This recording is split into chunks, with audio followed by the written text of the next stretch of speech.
네, 시청자 여러분 안녕하세요. 탈탈탈입니다. 안녕하세요. 저희 탈북자가 탈북했던 기억을 탈탈 털어드리는 프로그램입니다. 오늘은 게스트로 또향TV 또향님 나오셨어요. 안녕하세요. 안녕하세요. 네, 보조 MC로 장원지 박사님이 함께해 주셨습니다. 네, 안녕하십니까. 안녕하세요. 네, 또향 이거 이름 아버님이 부르던 애칭이시라고. 네네. 제가 굉장히 어릴 때부터 아빠가 저를 되게 이뻐하셨어요. 항상 금딸이라고. 네. 금처럼 귀하다라고 해서 금딸 하면서 그 애칭을 특별하게 또향이라고 불러서 네, 주셨어요. 너무 귀여워요. 네, 국경지대가 고향이시고 정확히는 밝히실 수 없다고 하셨어요. 여기서 고등중학교까지 다니셨는데 네. 학교 생활 어떤 게 기억나나요? 일단 학교 생활 하면은 너무 추억들이 많은 것 같아요. 제가 한국에 와서 이렇게 학생들의 모습을 보면서 되게 좀 안타깝다고 해야 되나? 왜냐면 제가 북한에 있을 때는 이렇게 막 공부에 대한 스트레스 이런 걸 전혀 안 받고 정말 학생은 학생답게 놀았던 것 같아요. 그냥 아이들이랑 나가서 뭐 줄넘기 하고 그런 놀았던 추억이 저는 굉장히 많아요. 오히려 공부했던 추억보다 놀았던 추억이 많아서 제가 학교 생활하면은 정말 너무 그런 좋은 추억들, 네, 즐거운 추억들 그런 것들이 많은 것 같아요. 어떤 놀이들을 하셨어요? 북한에서는 그 45분의 수업이 끝나서 15분 동안 쉬어요. 쉬는 시간이에요. 네. 그때 그 짬 시간을 이용해서 학교 운동장에 가서 이렇게 줄넘기도 애들이 많이 하고요. 같이 거무줄놀이라고 해서 그런 것도 많이 하고 제기차기를 많이 해요. 그래서 여자들이 항상 그 교복 치마를 입고 가는데 그 교복 치마를 입고 서로 막 제기차기 하고 그렇게 놀았던 기억도 많이 나고요. 그래서 제기를 또 까면서 노는 놀이도 있거든요. 그런 것도 되게 많이 했었고, 그리고 그 땅에다 이렇게 금을 그어놓고 여기서는 그거를 뭐라고 하는지 4번치기. 그러니까 이름은 그렇지 않아요. 네. 뭐 잠자리 이런 것도 있고요. 네. 그러니까 여러 가지 이름이 있어요. 근데 그것도 되게 많이 놀고. 약간 땅 따먹기 같은 그런 거. 땅 따먹기도 많이 놀아요. 네. 혹시 그러면은 수업은 공부는 잘 하셨어요? 공부는 뭐 학급에서는 그래도 모범생이었는데 제 입으로 말하기 좀 쑥스럽네요. 근데 그 북한에서는 약간 공부를 잘하는 학생들이 가는 학교가 따로 있어요. 제1 뭐 중학교라고 해서 제1자 붙은 학교는 되게 이렇게 대학교를 많이 가는 거기에 가는 학생들은 거의 90% 이상이 대학교를 진학률이거든요. 그래서 그 학교에 가는 학생들은 공부를 되게 열심히 하는데 저는 그냥 일반 학교였거든요. 그래서 약간 뭐 대학교에 대한 솔직히 그런 꿈도 없었고 그냥 졸업하면은 북한에서는 나라에서 그냥 직장을 배치해 주잖아요. 그래서 거기 가서 일해야 되니까 공부에 대해서 엄청 막 열심히 해야겠다라는 마음은 없었던 것 같아요. 다만 그냥 학교에서 내주는 과제나 시험이나 이런 것들 위주로 열심히 하는 정도였어요. 그 과제나 시험 중에서 혹시 기억나는 거 있으세요? 북한에서는 특히 한국에서 없는 과목들이 있어요. 김일성, 김정일, 김정숙의 혁명활동 과목을 되게 집중적으로 중요시 하는데 아마 북한에서는 학기말 학년말 시험이라고 해요. 중간 시험 그리고 중간고사, 기말고사를. 근데 그 시험 주간이었는데 북한에서는 또 이게 여기서처럼 뭔가 질문을 내놓고 그거를 내가 서술해서 하는 게 아니라 질문이랑 답이 다 정해져 있는 그런 거거든요. 그래서 김일성 그 혁명활동이었나? 그거를 전부 다 외워야 했어요. 근데 안 외우면 집에를 안 보내는 거예요, 선생님이. 그래서 거기서 막 야자 이런 게 전혀 없는데 촛불 켜놓고 전기가 안 오니까 그 다 외운 순서대로 선생님 앞에서 검열해서 물어봤을 때 나오면 집에 보내는 거예요. 그래서 정말 빨리 집에 가고 싶은데 그게 안 외워져서 되게 힘들었던 기억이 나요. 토시 하나 틀리면 다시? 완전 토시 하나까지는 아닌데 어느 정도 내용이 다 외웠다 하면은 보내거든요. 근데 그거를 못 외워서 깜깜해질 때까지 촛불 켜놓고 앉아서 달달달달 외우고 있었고 그런 기억이 나네요. 그럼 몇 시가 될 때까지 전혀 상관없나요? 그러다가 정말 늦으면은 그냥 이렇게 못 외운 학생들이 여러 명 있을 거잖아요. 한 번에 다 보내요. 그냥 내일까지 무조건 외워와 이러고. 근데 그 시간까지 꽤 많이 그래도 외워야 되는 거지. 앉아 있어야 되고. 그게 되게 힘들었던 기억이 나요. 저는 그 학교 생활하면 다른 탈북자분들이 이제 뭐 생활총화나 선생님한테 이렇게 고이는 거나 그런 걸 좀 많이 얘기를 했었어요. 혹시 또영 씨도 그런 기억들이 있나요? 그쵸. 저도 생활총화를 매주 하거든요. 매주 토요일마다 그 토요일에는 수업을 2시간 하고 그 나머지 12시 전까지 생활총화를 하는데 그때 또 되게 형식적이에요. 솔직히 생활총화가 일단 자기 비판을 해야 되고 나가서 김일성 그 말씀 교시판이 항상 교실마다 붙어 있어요. 근데 그거를 인용해서 이렇게 살라고 했는데 나는 이렇게 못 살았다라는 걸 자기 비판을 하고 그거는 괜찮아요. 그거는 어떻게든 할 수 있는데 제일 힘들었던 게 호상 비판이었던 것 같아요. 이렇게 상대방 친구를 비판해야 되는데 이게 비판이 칭찬이라면은 뭐 아무나 할 수 있는데 비판이라고 하면은 되게 마음도 상할 수 있고 어려운 거잖아요. 그래서 좀 그거에 되게 어려웠었고 그래서 친한 친구들끼리 오히려 너 비판할 테니까 너 나 비판 이렇게 서로 짜면서 비판했던 기억이 나서 약간 그것도 이제는 형식적이 되어버리지 않았나. 근데 그 시간이 좀 싫었던 것 같아요. 그냥 어쩔 수 없이 해야 되니까 하는 그냥 친구에 대해 나쁜 말 하는 게 저는 못할 것 같아요. 너무 싫죠. 그래서 처음에는 이렇게 짜고 이런 게 없이 그냥 약간 학교에서 누가 봐도 생활을 못하는 친구가 있었어요. 왜냐면 그 친구가 지금 생각해보면 가정이 되게 어려워서 학교를 잘 못 나오고 늘 밭에 나가서 일하거나 부모님 일손을 도와서 장사를 하거나 이런 친구다 보니까 학교를 잘 못 나오잖아요.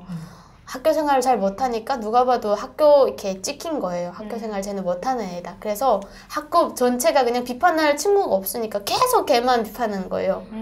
그래서 그러니까 당연히 그 친구 입장에서는 이렇게 학교를 잘 안 나왔고 비판 받을 만한데 그러다 보니까 애들이 비판할 사람일수록 계속 걔만 비판하고 그러다가 그것도 좀 너무 안 된 것 같아서 친한 친구들끼리 오히려 짜고 비판하는 그런 형식으로 많이 했었어요.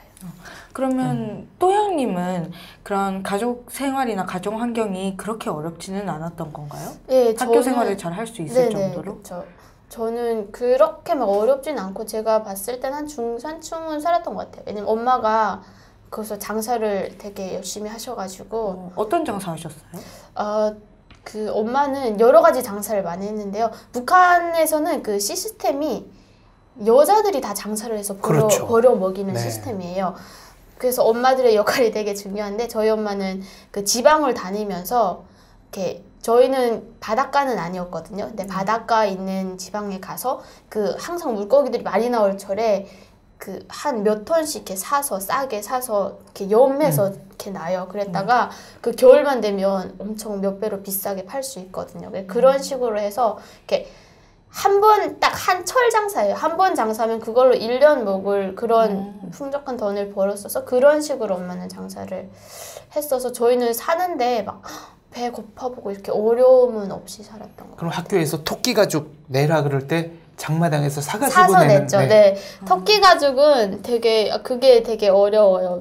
내라는 게 무상 교육이라고 하지만 그 외로 많죠. 내라는 게 정말 많은 거예요. 토끼 가죽은 필수로 내야 되고 그리고 그 파지라고 해서 박스 그것도 종이 종이도 계속 내야 되고 파고철 해서 철 덩어리도 내야 돼서 그 집에 있는 걸 다 일단 끌어가내요. 왜냐면 저만 내는 게 아니라 저도 내고 오빠도 내고 다 끌어가내서 이제는 없다 이러면은 밖에 나가서 주워요. 근데 줍다 보면은 북한에서 되게 많이 줘요. 땅에서 멋도 줍고 이런 철덩어리를 많이 주워서 내기도 하고 그런 내라는 게 되게 많고요. 그리고 벙어리 장갑 이런 것도 내라고 해요.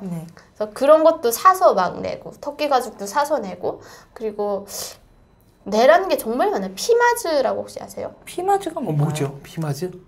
피마즈라고 해서 약간 콩처럼 생긴 건데 그 껍질 벗기면 그 기름 피마자 기름 내는 거 피마자. 그걸 피마즈라고 그러거든요. 피마자. 그것도 또 한 사람당 몇 킬로씩 내라 이래요. 그래서 그것도 내야 되고 그리고 겨울만 되면은 정말 모든 학교뿐만 아니라 직장, 인민반 모든 사람들이 다 내야 되는 게 퇴비. 이거는 정말 전쟁이에요. 겨울만 되면 서로 이렇게 북한에는 수제식 화장실이거든. 다 밖에 있는 화장실인데 집집마다 그 퇴비를 서로 가져가게 딱 싸움을 해요. 화장실 앞에서 보초 쓰고. 예, 버쳐서 오고 네. 겨울에 특히 내는 거니까 이거를 까서 그러니까 저희도 엄마, 아빠, 저 오빠 4명인데 모든 사람이 다 내야 되는 거예요. 오빠도 내고 엄마도 이민반에서 내고 아빠도 직장에서 내고 이러다 보니까 그거를 이렇게 4등분해서 내거나 그리고 막 퇴비를 만들기도 해요. 막 재 섞어서 이렇게 인위적으로 얽어놨다가 그거를 막 이렇게 섞어서 내기도 하고 왜냐면 키로수를 채워야 되니까. 그럼 그 퇴비는 어떻게 운반해서 내요? 구루마에 네. 하거나 아니면 겨울이다 보니까 마대에 이렇게 넣어서 썰매해서 끌고 가기도 하고 냄새 많이 날 텐데 그냥 그쵸. 그런 거는 신경 쓸 수 없고 네, 그거 안 내면 안 되니까 내는 게 급하니까 본인이 갖고 배달을 해야 되는 거군요. 직접 네, 들고. 본인이 직접 가져가서 내야 돼요. 아이고야.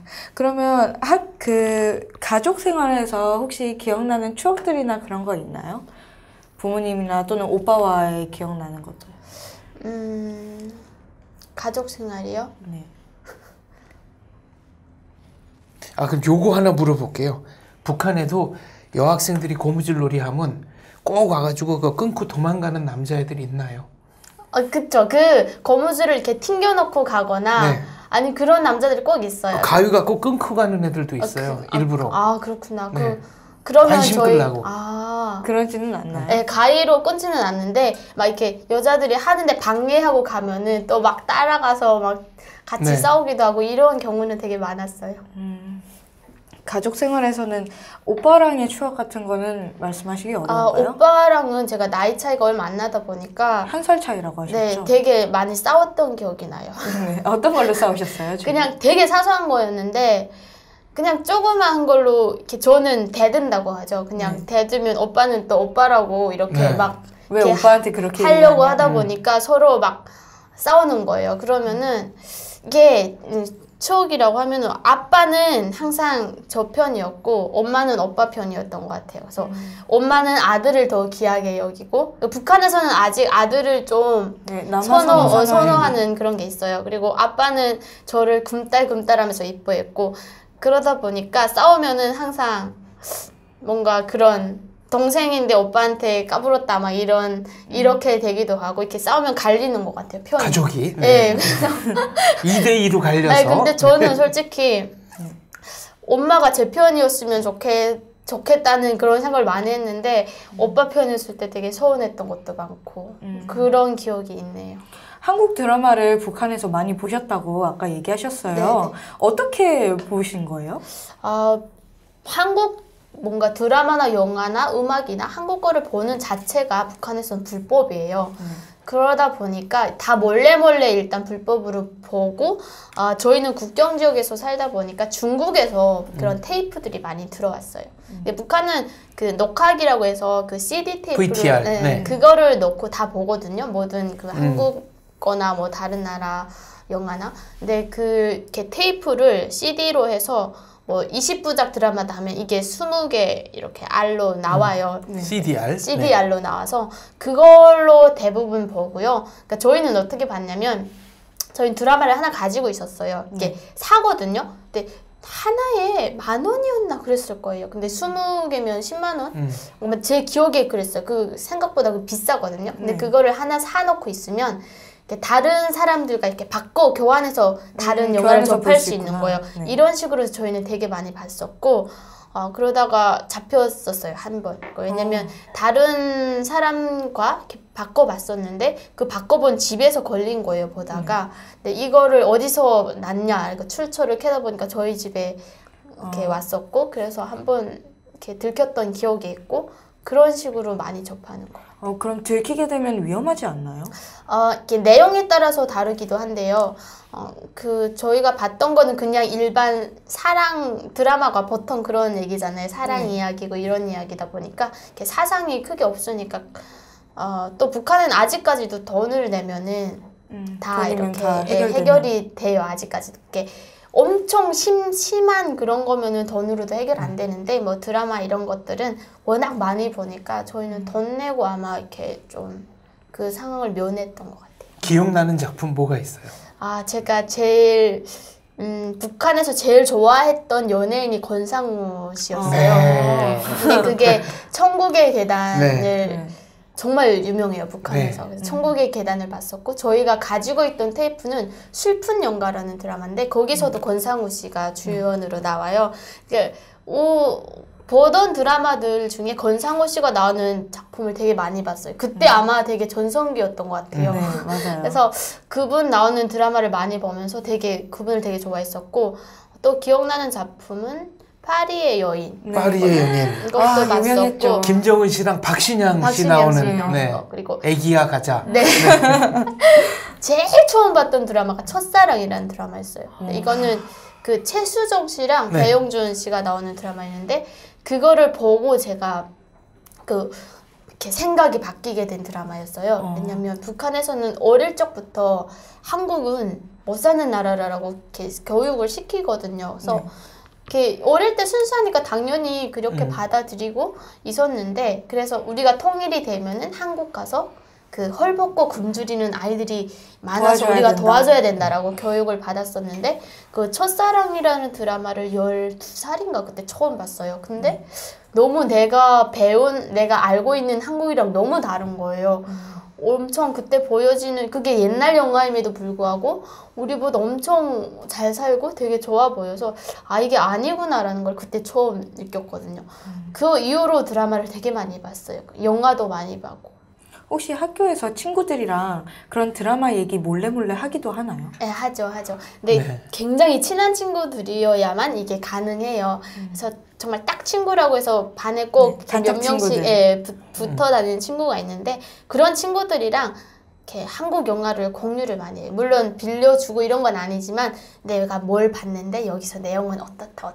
그리고 뭐 주인공은 누구고 이런 얘기를 되게 많이 하고, 또 그런 얘기 할 때 제일 재밌는 것 같아요. 그리고 한국 노래 같은 것도 되게 많이 듣는데, 노래는 친구들한테 서로 배워줘요. 그래서 이렇게 서로 노래는 공유하면서 배우면서 서로 그러고, 한국계 몰래 하는 게 인기가 되게 많아요. 친구들끼리는 이렇게 싸우진 않나요? 권상우가 더 멋있다. 현빈이 더 멋있다.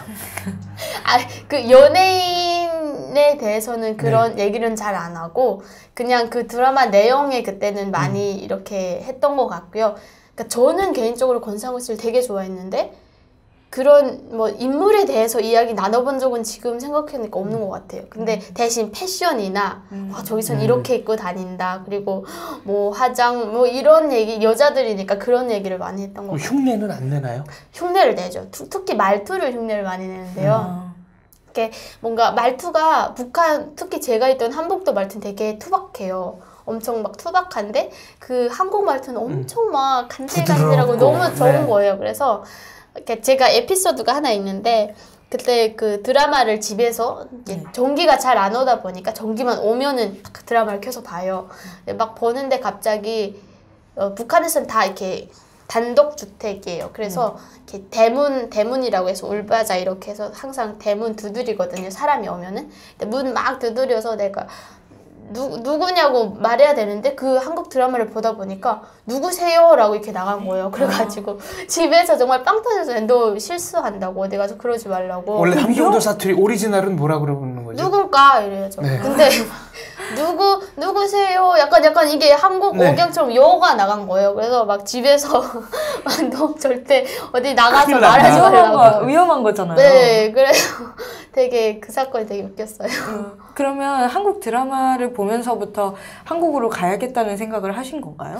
그때부터 한국에 대한 약간 동경을 하고 있었죠. 왜냐면 그러니까 내가 알고 있던 한국이랑 너무 다르다는 거를 느끼고, 드라마를 보면 볼수록 이렇게 너무 빠져드는 거예요. 그리고 특히 이게 어려서 그런지 모르겠는데, 한국 남자들이 너무 잘생긴 거예요. 특히 이렇게 얼굴이 하얗고 말씨도 너무 조곤조곤하고, 연예인들이 나오니까. 네, 그리고 여기서 말하면 되게 자상하다고 하죠. 매너 있다라고. 북한에서는 물론 그런 단어는 안 쓰는데, 근데 북한 남자들은 되게 터프해요. 그리고 상남자 스타일이라고 이렇게 약간 그런 스타일인데, 한국 남자들은 너무 막 이러고 그 사랑 이야기 나눌 때 나도 한국 가면 저런 사랑을 할 수 있겠구나 이런 거에 그 어린 소녀 같은 마음이 그게 너무 좋은 거예요. 그리고 그 한국 가면은 정말 잘 살 수 있을 것 같았어요. 정말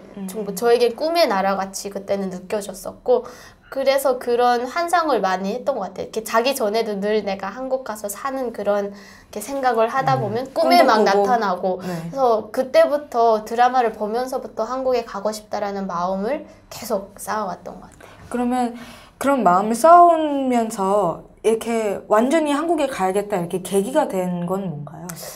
그런 마음은 제가 12살 때부터 봤으니까 계속 쌓아 있었고요. 저희 그 북한에서는 대부분 아빠들이 술을 되게 많이 마셔요. 근데 저희 아빠도 역시 술을 정말 좋아하셨거든요. 그래서 이렇게 동네에서 별명이 있었어요. 박태백이라고.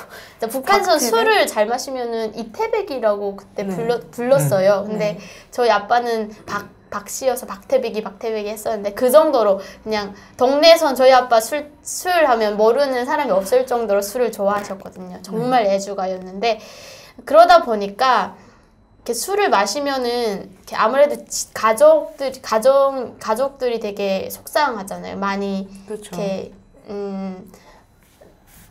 그냥 곱게 술버릇 이런 것도 있는데 취하면 다른 사람이 되니까. 아예 다른 사람이에요. 네. 왜냐하면 술을 안 마셨을 때 아빠는 정말 좋고 진짜 천사 같은 분인데 술만 마시면 아예 180도로 이렇게 변하니까 막 두들겨 부시세요?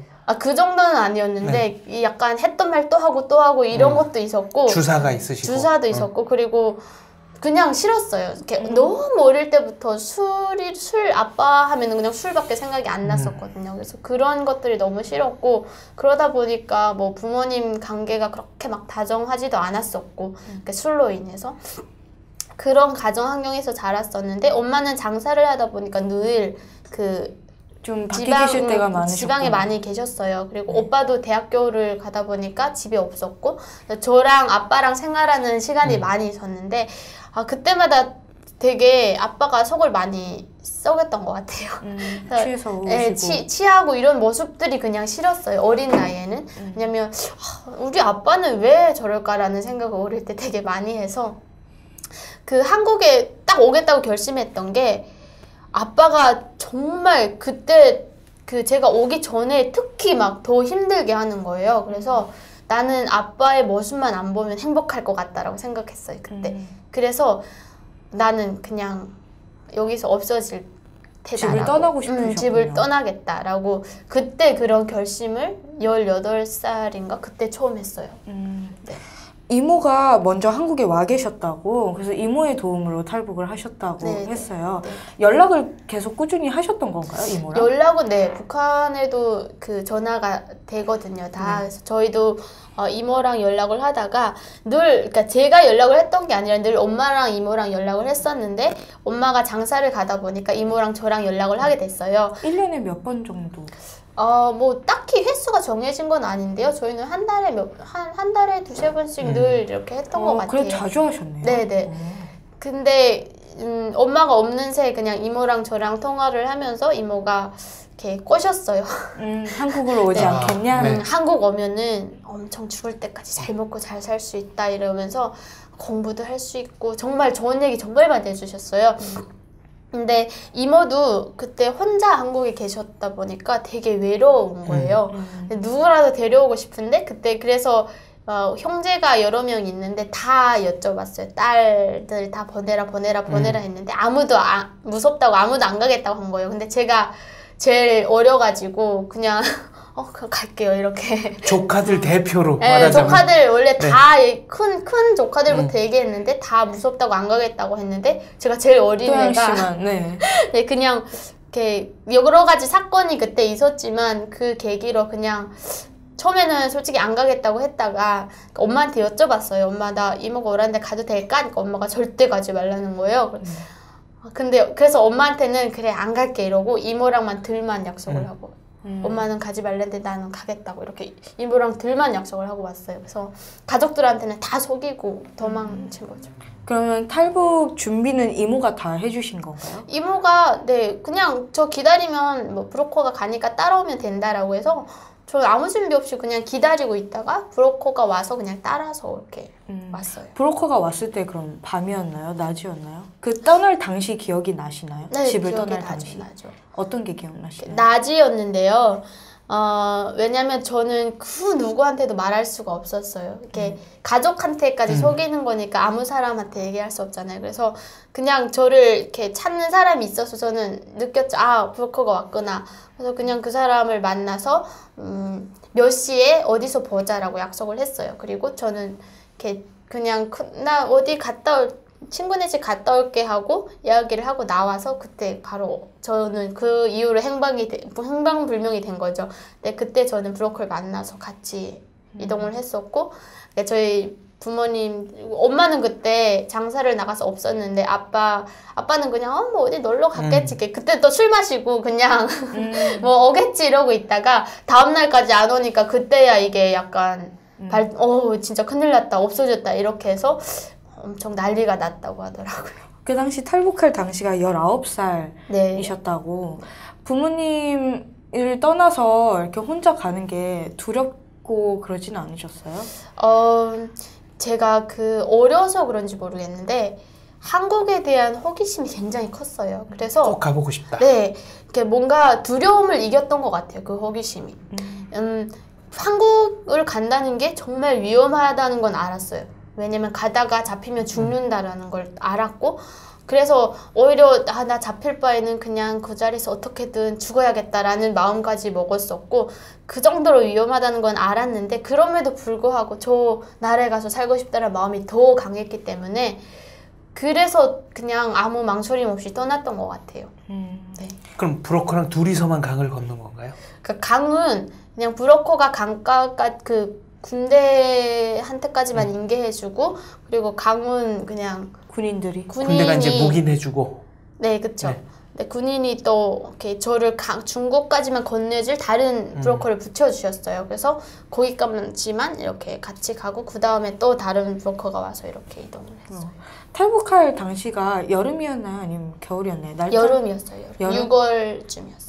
그럼 강물이 굉장히 불었을 텐데. 근데 제가 갔던 데는 생각보다 강이 굉장히 얕았고요. 거리도 엄청 좁았어요. 그래서 이렇게 보통 바지를 그냥 걷어 올리고 허벅지까지 걷어 올리고 그냥 건넜어요. 근데 그때 새벽 2시? 4시? 4시에 건넜나? 그랬는데 생각보다 너무 이렇게 강이 얕은 거예요. 그래서 그냥 걸어왔어요. 이렇게 헤엄 이런 거 전혀 안 치고 그냥 걸어서 왔는데 되게 강을 건널 때 기분이 묘했죠. 이렇게 한 몇 분도 안 걸어서 오면은 벌써 중국 다른 나라인데 이거를 위해서 목숨을 거는 사람들이 그렇게 많고 좀 그 나이 때 그거를 처음 느꼈던 것 같아요. 강을 건너고. 군인들이 그러면 어디까지 데려다 줬나요? 강 앞까지 데려다 주고 네. 요렇게 가라까지 해주고 가 건너갈 때까지 이렇게 서서 보고 강은 혼자 건너고. 강은 강만 건너주는 다른 브로커가 있었어요. 전문화가 돼 있군요. 네. 완전히 세분화되어 있네요. 그럼 중국에서부터 그 배를 타고 오셨다고 했어요. 네네. 그 과정에서 기억나는 게 있나요? 일단 배를 타려면은 제가 중국 단동에서 배를 타야 돼요. 근데 제가 처음 그 강을 건너서 이동을 했던 게 아마 화룡인가 그런 것이었어요. 근데 화룡에서 일단 기억이 남는 거는 제가 중국이라면 중국도 분명히 북한보다 잘 사는 나라다라는 인식이 다 있는데 처음 딱 들어간 집이 약간 농촌에 있는 집이었거든요. 근데 되게 실망을 했어요. 왜냐면 이렇게 엄청 큰 가마에다 대짐을 꾸리고 있고 집도 되게 허름한 거예요. 근데 딱 들어가자마자 내가 북한에서 살던 집보다 이거는 더 못 사는 집이다라. 누가 봐도 그랬어요. 그래서 내가 진짜 섞여서 잘못 왔다라고 생각했어요. 너무 이렇게 약간 너무 제가 살던 집보다 더 못 살고 그런 집인 거예요. 그래서 나는 진짜 잘못 왔구나. 어떡하지 이렇게 생각을 했었는데 다행히도 거기 한 몇 분 안 있다가 다른 브로커랑 같이 연길로 이동을 했어요. 그래서 그 연기를 가는 시내를 보니까 또 막 반짝반짝하고 이제서야 이제 중국이구나 라는 생각이 들어서 그때 되게 안도했는데 처음 그 느낌 되게 당황하고 뭔가 나 속혀서 왔나 이런 느낌을 들었을 때. 왜냐면 팔려간다는 얘기를 되게 많이 들었었거든요. 그때 북한에서. 그래서 약간 그런 순간적으로 그런 훔칫하는 생각이 있었던 것 같아요. 연길에서부터는 어떻게 됐나요? 연길에서는 또 다른 브로커한테 인계를 받았어요. 근데 여기 연길까지 이동하는 중에도 제가 또 에피소드가 있는데 택시를 타고 이동을 했어요. 다른 그 하룡에서 만난 브로커가 저를 연길까지 데려다 줬었거든요. 택시로. 근데 택시 운전사가 저는 뒤에 앉고 그 택시 운전사 그리고 그 브로커 앞에 앉았었는데 그 거울 있잖아요. 그걸로 계속 저를 운전사가 보는 거예요. 근데 제가 그때 북한에서 갓 넘어와서 이렇게 북한에서는 제 학교를 졸업하고 바로 왔잖아요. 근데 북한에서는 그 머리를 기밑 2cm까지 단발로 자르게 했어요. 근데 그때 정말 단발로 잘랐던 상태고 정말 북한 스타일 그대로예요. 북한 옷 그대로 다 입고 그리고 제가 그때 장화를 신고 장화 여기도 장화라고 해요. 그때 비 오는 때여서 북한 장화를 신고 그렇게 왔는데 그렇게 탔어요. 누가 봐도 북한 사람인 누가 봐도 북한 사람 인걸 티가 났을 거예요. 그러다 보니까 계속 좀 보는 거예요. 그리고 몇 살이냐고 물어보는 거예요. 근데 이렇게 질문할 때마다 너무 이게 막 마음이 조마조마하고 그래서 18살 이게 말이 엄청 막 기어 들어가면서 그것도 북한말 이렇게 오리지널 북한말로 이렇게 엄청 기어 들어가면서 막 제발 나에게 질문하지 말았으면 좋겠다 이렇게 하면서 무사히 연계까지 왔는데 딱 이렇게 내렸어요. 도착지에서 내렸는데 이거 기사분이 무사히 잘 가라고 이렇게 하는 거예요. 근데 그 말에 아니요. 한국 조선적이었어요. 네, 조선적으로. 연길이다 보니까 다 이렇게 조선말 썼는데 너무 그때 감동이었어요. 왜냐면 북한에서는 저희 같은 북한 사람들 잡아서 신고하면은 돈도 준대요. 네, 맞아요. 근데 잘 가라고 이렇게 조심히 가라고? 성공하라고 약간 이런 의미로 얘기를 했어요. 근데 그 말이 저는 너무 감동인 거예요. 그래서 되게 감사하네요. 네, 너무 감사했던 기억이 나고 그 택시에서 내려서 바로 또 연길에 있는 브로커한테 인계가 됐어요. 근데 그 브로커는 진짜 제가 이렇게 처음 보는 사람 뚱뚱하고 배 이렇게 나고 약간 진짜 간부 스타일? 딱 중국 사람처럼 누가 봐도 생긴 거예요. 그래서 진짜 중국에 왔구나를 더 실감하면서 그 브로커 집에 가서 한 3일 정도 있다가 그 브로커가 저를 또 단동까지 이렇게 이동해줬어요. 근데 이동하는 중에 버스를 타고 이동했는데요. 2층 버스였어요. 근데 버스를 타고 12시간 넘게 갔어요. 그 단동까지. 근데 2층 버스에 딱 탔는데 그 안에 있는 사람들이 전부 다 한족인 거예요. 중국 사람들. 이렇게 다 중국말만 하는데 나는 뭔가 말 한마디도 할 수 없고 일단 너무 티날 것 같은 거예요. 그래서 2층 그 위에 누워서 12시간 동안 누워만 있었어요. 자는 척만 하고. 왜냐면 말하면 이렇게 잡힐 것 같아서. 네. 그래서 12시간 동안 누워 있다가 단동에 와서 단동에 또 이렇게 저를 기다리는 사람들이 있었는데 거기 가니까 저와 같은 사람이 3명 있었어요. 그래서 총 저까지 4명이서 배를 타고 이동을 하기 위해서 거기 있다가 이동하게 됐어요. 그럼 그 브로커가 여권을 다 준비해서 이렇게 주나요? 그러니까 단동에서 최종적으로 기다리고 있던 브로커가 저희한테 여권을 만들어 주거든요. 그게 가짜 여권인 거죠? 가짜 여권. 네. 그러니까 여권은 여권인데 이렇게 이름도 다르고 얼굴도 달라요. 네. 근데 이렇게 여권을 딱 주면서 이거 내가 내고 가라는 거예요. 근데 저는 되게 당황했던 게 누가 봐도 저랑 완전 다르게 생겼어요. 그리고 저보다 엄청 예쁜 거예요. 그래서 이거는 누가 봐도 나는 잡힐 것 같다. 이렇게 들어가면은 이러니까 괜찮대요. 이거 다 이렇게 이야기된 거여서 괜찮대요. 그냥 그러면서 막 여권 들어갔을 때 어떻게 내고 어떻게 가고 이거를 다 집에서 연습시키는 거예요. 그래서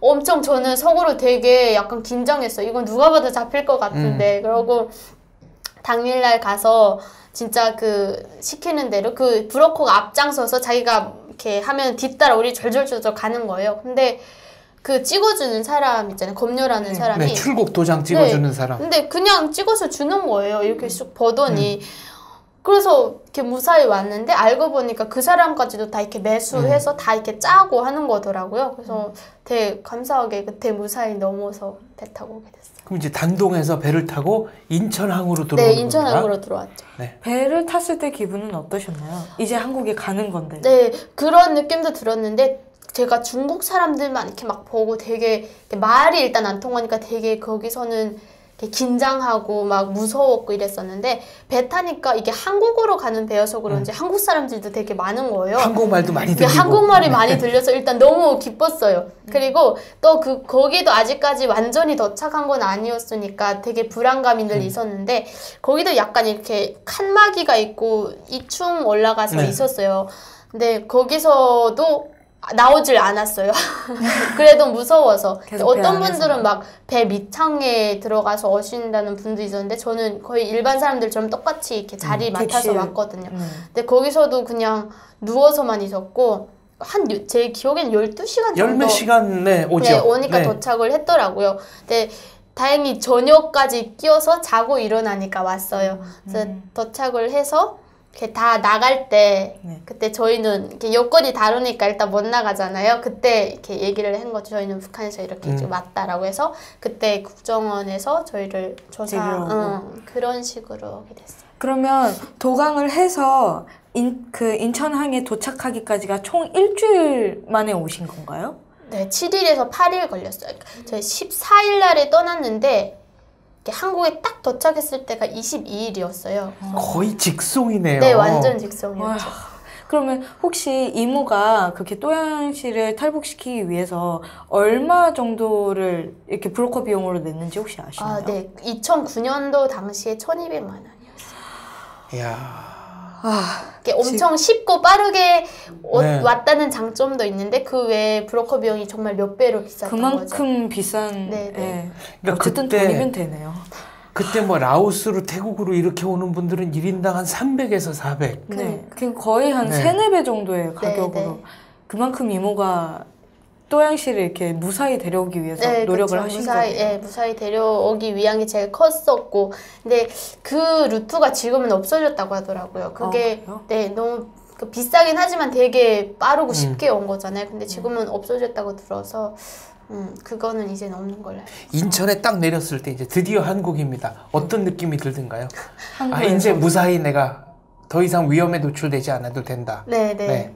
일단 그런 안도감이 있었고, 저는 근데 한국에 대해 정말 아무것도 몰랐어요. 제가 알고 있는 드라마 말고는 드라마의 세상이 그냥 제가 알고 있는 한국이었는데, 그리고 한국에 딱 도착하자마자 바로 그냥 이모네 집 가서 사는 줄 알았어요.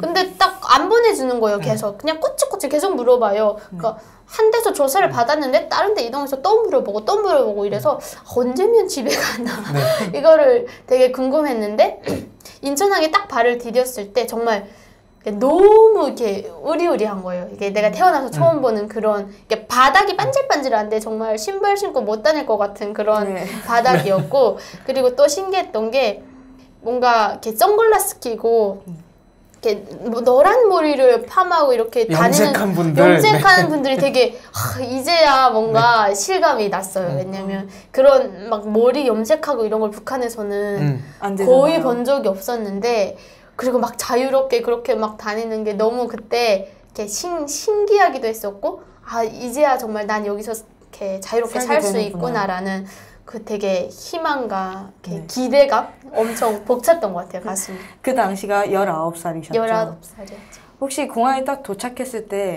항구 인천항. 공항. 제가 뭐라고 했나요? 공항이라고 했나요? 인천항구. 네네. 거기에 딱 도착하셨을 때 혹시 가족들 생각도 좀 하셨나요? 정말 그 일주일 내내 긴장하면서 왔었잖아요. 가족 생각이 하나도 안 났어요. 오직 무사히 가야 된다는 생각과 이렇게 막 긴장감 때문에 가족을 생각할 시간이 없었고요. 그리고 조사하고 이럴 때 처음 도착했을 때도 막 이렇게 막 너무 신기한 광경이다 보니까 가족이 전혀 생각이 안 났어요. 그리고 가족이 언제 제일 생각났냐면요. 국정원이라는 곳에 이렇게 딱 들어가서 조사를 받으려고 들어갔는데 저는 한국에 온 사람이 저희 넷뿐인 줄 알았어요. 네. 근데 국정원에 들어가니까 저희 같은 사람이 너무 많어. 몇백 명 네, 있는 거예요. 네. 그래서 진짜 깜짝 놀랐어요. 이 많은 사람들이 다 북한에서 왔다고? 그때 정말 놀랐거든요. 근데 그 조사를 받으면서 단체 생활하고 방에 갇혀서 지내야 되잖아요.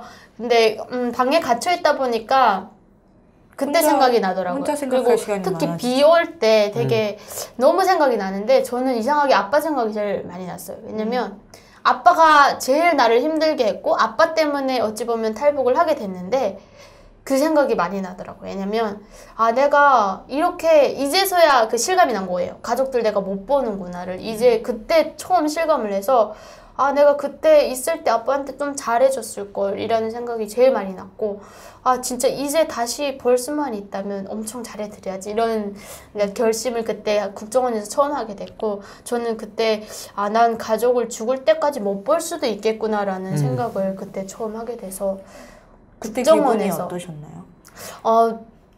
되게 처음에는 막 설레고 막 그랬었는데 그 국정원에 있는 동안은 약간 이렇게 가족에 대한 생각 때문에 많이 우울했던 것 같아요. 내가 이야기라도 하고 왔을 걸. 지금쯤 내가 여기 와 있는 걸 알고나 있을까? 약간 그런 것 때문에 되게 힘들었어요. 왜냐면 제가 말을 안 하고 도망쳐 오다 보니까 북한에서는 엄청 이렇게 저를 찾느라고 되게 막 이렇게 왔다 갔다 할 텐데 약간 나는 무사히 이미 도착했는데 이거에 대한 걱정도 북한에서 많이 하니까 그런 당장 연락을 할 수는 연락을 할 수도 없고 네. 그게 되게 속상했어요. 국정원 하나원 조사 때는 어땠어요? 뭐 먹는 거, 입는 거, 생활하는 거. 먹는 거, 입는 건 이런 건 너무 좋았죠. 특히 음식들 같은 경우에는 국정원에서 정말 잘 줘요. 그리고 저녁마다 간식도 계속 주는데 저는 너무 그게 신기하고 좋은 거예요. 입에 좀 잘 맞으셨어요? 네, 저는 음식이 다 맞았어요. 그리고 제일 처음 와서 먹어본 게 딱 국정원에 도착하자마자 저녁을 주는 게 이렇게 거기에 떡볶이가 있었어요. 근데 그걸 먹고 되게 어떻게 떡으로 이런 맛이 나지? 그때 처음 되게 놀랐었고 음식 이런 거는 되게 맛있었어요. 그리고 되게 좋았었고 제일 좋았던 게 그냥 먹는 거 그리고 거기서 단체로 막 주는 용품, 생활용품이나 옷이나 이런 것도 정말 좋은 거예요, 저희한테는. 그래서 그 생활하는 동안 약간 그 지루하고 그 갇혀 생활하다 보니까 그런 게 되게 외롭고 그런 게 힘들었지만 나머지는 정말 먹고 쓰고 이런 데는 너무 편하고 좋았어요. 같은 방에 여러 명 계셨을 때는요? 얘기도 좀 많이 했나요? 아, 그때도 또 에피소드가 있는데 제가 저 같은 사람을 직행이라고 하잖아요. 네. 근데 저는 진짜 뭔가 일주일 전만 해도 막 60년 뒤떨어진 그런 나라에서 살다가 시간여행 그냥 뾰 미래로 온 것 같은 느낌이었거든요, 정말로. 근데 제가 같은 방에서 한 30명 정도 여자들이 썼었는데 거기에는 대부분이 거의 90% 이상이 중국에서 살다가 오신 분이었어요. 제3국을 거쳐서 돌고 돌아서 중국에서 좀 몇 년씩 다 살다가 오신 분이어서 저 같은 직행이 별로 없었거든요. 근데 막 이렇게 이모들이 앉아서 막 얘기를 하는데 막 김정일, 김일성을 엄청 욕하는 거예요. 근데 저는 일주일 전까지만 해도 이렇게 이름조차 부를 수 없었거든요, 북한에서는. 근데 그게 너무 이렇게 어려운 거예요, 듣는 것조차. 그래서 제가 이렇게 누워있다가 딱 일어나서 죄송한데 제 앞에서 욕하지 말아주세요 이러고 완전 진지하게. 그러니까 그 사람들이 정말 엄청 크게 웃었어요. 그래서 얘 직행이어서 지금 아무것도 모른다고. 네가 여기서 한 달만 있어봐라고 우리랑 똑같이 될 걸 이러는 거예요. 근데 그 당시에는 정말 진지하게 이렇게 정말 힘들었거든요. 그래서 근데 그분들이 진지하게 대응해 주는 게 아니라 대응 잘해 주셨네요. 엄청 귀엽게. 네, 그래서 이렇게 딱 진지하게 얘기하고 딱 돌아 누웠어요. 근데 진짜 한 달 있다가 저도 막 김일성, 김정일 이러면서 같이 막 이렇게 하게 되는 거예요. 그래서 그 모습을 보면서 저도 되게 놀랐었는데 처음에는 정말 그게 힘들었어요. 듣는 것조차 약간 이렇게 마음이 이렇게 막 죄짓는 것 같고 그런 게 있는 거예요. 그래서 참 세뇌가 무섭구나 라는 생각. 그걸 그때 느끼셨군요. 네. 이모는 하나원에서 면회를 오셨나요? 하나원에서 안 왔고요. 하나원을 퇴소해서 처음 보게 됐어요. 아, 네. 중간에는 못 보시고. 네. 그럼 그건 이모를 그럼 몇 년 만에 보시는 거였어요? 이모를 거의 한 5년, 5년 만에?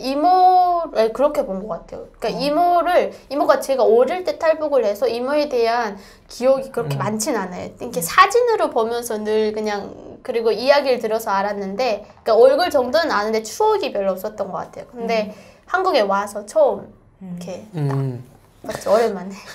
19살 때였잖아요. 근데 그런 분들은 국정원 하나원에 있는 한국 군인들이 되게 멋있었다 이런 얘기 많이들 하시거든요. 그러니까 저는 그 국정원의 그러니까 군인은 못 봤고요. 그냥 국정원 선생님들. 선생님들이 그러니까 저는 약간 되게 터프했어요. 선생님들이요? 네, 그러니까 이게 뭔가 저희가 이렇게 독방이라고 해서 이렇게 한 사람씩 조사를 받는데 그 전까지는 신원이 확인이 안 됐잖아요. 우리가 진짜 북한에서 왔는지 확인이 안 됐을 때는 그냥 막 이렇게 단체장을 줄 서서 딱 다니고 뭔가 좀만 어쩌면 혼내고 막 그 엄했던 기억이 제일 많이 나는 거예요. 그리고 조사 받으러 갔을 때도 되게 엄하게 했었던 것 같아요. 이게 선생님마다 다르다고 하는데 저는 여자분이었거든요. 엄청 젊은 여자분이었는데 되게 엄하게 막 혼도 내고 이래서 그 어린 나이 되게 무섭다라는 생각을 많이 했었고 그렇게 막 멋있다라는 생각은 저는 안 해봤어요. 거기까지 갈 수가 없었군요. 무서운 마음이 처음부터 이렇게 들었어요. 종이 이만큼 주고 그거 쓰라고 하잖아요. 진짜 책 한 권 엮어도 될 만큼 제가 태어나서부터 지금 살아오면서 생각나는 모든 걸 써야 돼요. 그래서 정말 저는 쓴다고 다 썼는데 처음부터 다시 쓰래요. 너보다 어린 애는 이거보다 더 잘 썼다고. 그래서 진짜 밤새 그거를 또 막 짜내면서 썼는데 그때 되게 힘들었어요. 기억나는 걸 다 쓰라고 다 써야 돼요. 하니까. 정말 모든 걸 다 써야 돼요. 그리고 내가 들었던 이야기까지 다 써야 돼서 되게 힘들었어요. 신원이 확인된 다음에는 조금 태도가 달라졌나요, 선생님들이? 아무래도 이렇게 반이 달라요. 신원이 확인되면 다른 데 또 가는데 아무래도 그때는 이렇게 막 엄청 이렇게 혼내고 이런 거는 없었던 것 같아요. 그래서 그 전에 저희가 2달 있었는데 2달? 3살 있었나? 근데 이게 한 반반씩 있거든요. 신원이 확인되기 전 한 반 있고 그리고 확인돼서 그 하나원 가기 전까지 기다리는 기간이 있었는데 처음에는 되게 처음이어서 그런지 되게 무섭게 느껴졌고 그 다음에는 약간 익숙돼서 편안하게 느껴졌던 것 같아요. 19살이면은 하나원 성인반을 가나요? 아니면 청소년반을 가나요? 선택할 수 있어요. 근데 저는 청소년반에 갔었어요. 선택해서. 네. 글로 가라고 그래서. 만 20세까지 아마 청소년반에 보냈어요. 네. 그래서 저는 청소년반에 있다가 왔어요. 네. 하나원 생활에서부터는 저희가 2부에서 듣도록 하겠습니다. 네, 1부는 여기서 마치도록 할게요. 시청해주셔서 감사합니다. 감사합니다. 네. 우와, 여기까지 했구나.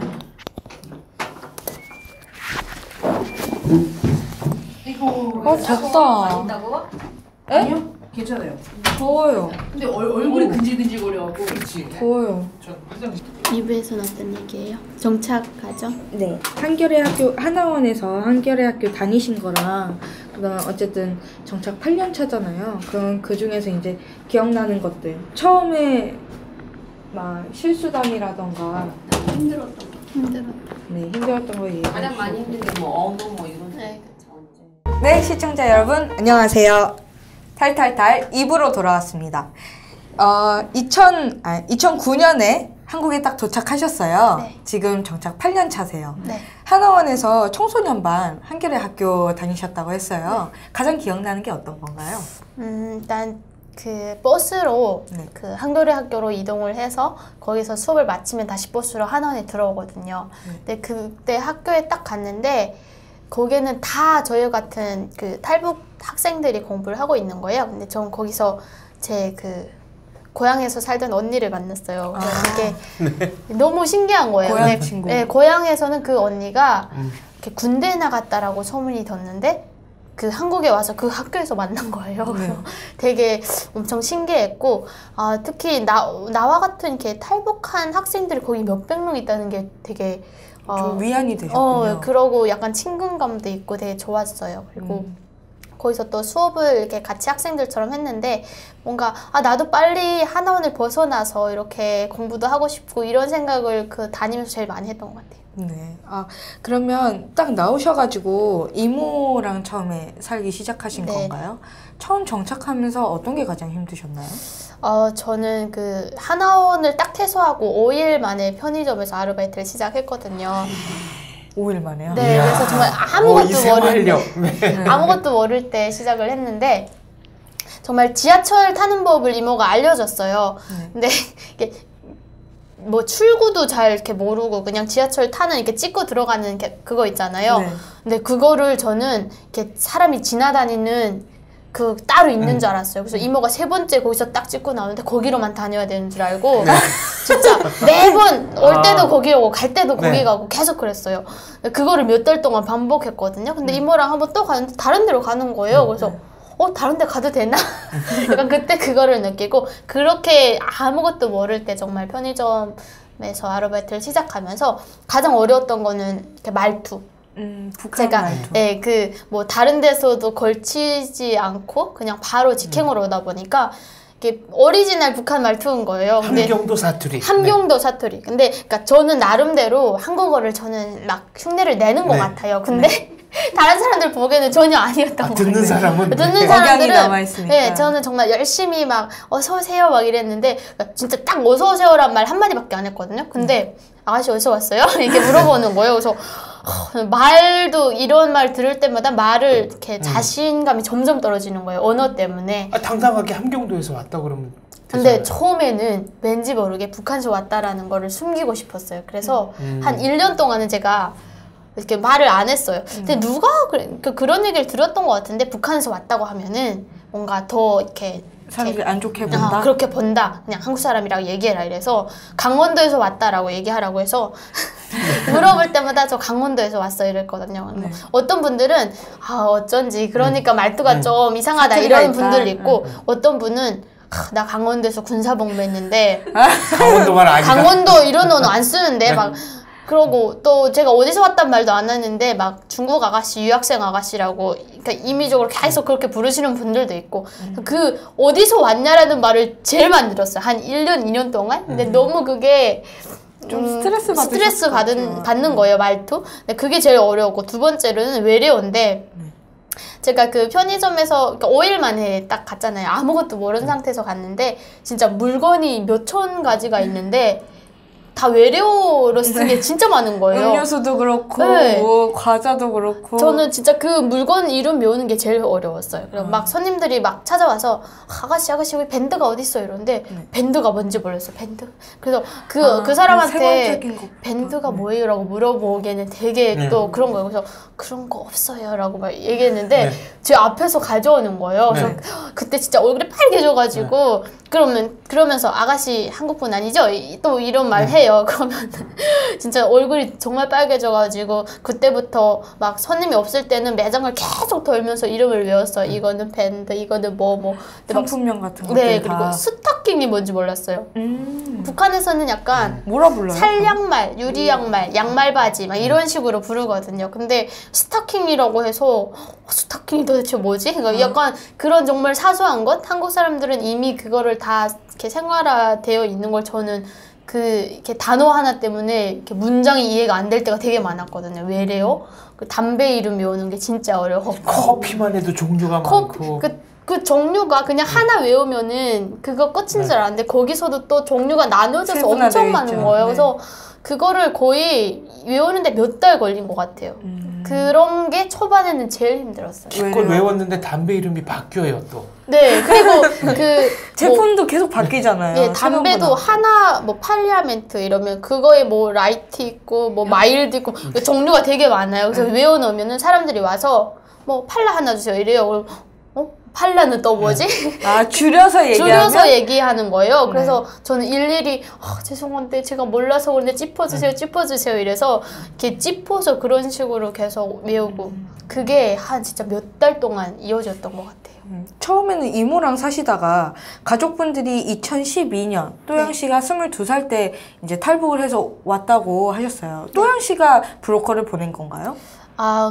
그렇죠. 그러니까 제가 브로커를 보낸 건 아니고 브로커 비용을 제가 마련을 한 거죠. 그러니까 제가 그 일주일 만에 왔다고 했잖아요. 근데 그게 1,200만 원이라는 그 브로커 비용이 저한테 있었는데 그게 저한테 빚으로 남겨진 거예요. 제가 한국에 딱 이렇게 나오자마자. 아, 이모가 내주신 게 아니고. 그러니까 이모가 먼저 선불로 이렇게 내줬지만 그거를 갚아야 했어요. 근데 그게 저는 근데 브로커를 보통 사람들이 이렇게 선불로 내지는 않아요. 이렇게 보통 와서 다 갚거든요. 아마 저도 그런 형태였는데 한국에 딱 오니까 저는 정말 엄청 자유고 행복할 줄 알고 이렇게 해서 딱 왔는데 저한테 1,200만 원이 빚이 있대요. 근데 저는 그거를 알았으면 한국에 안 왔을 것 같아요. 근데 아무것도 모르는 상태에서 딱 왔는데 빚이 남겨져서 그래서 제가 5일 만에 아르바이트를 할 수밖에 없는 상황이었고 이렇게 해서 저 1년 동안 월급을 못 받아봤어요.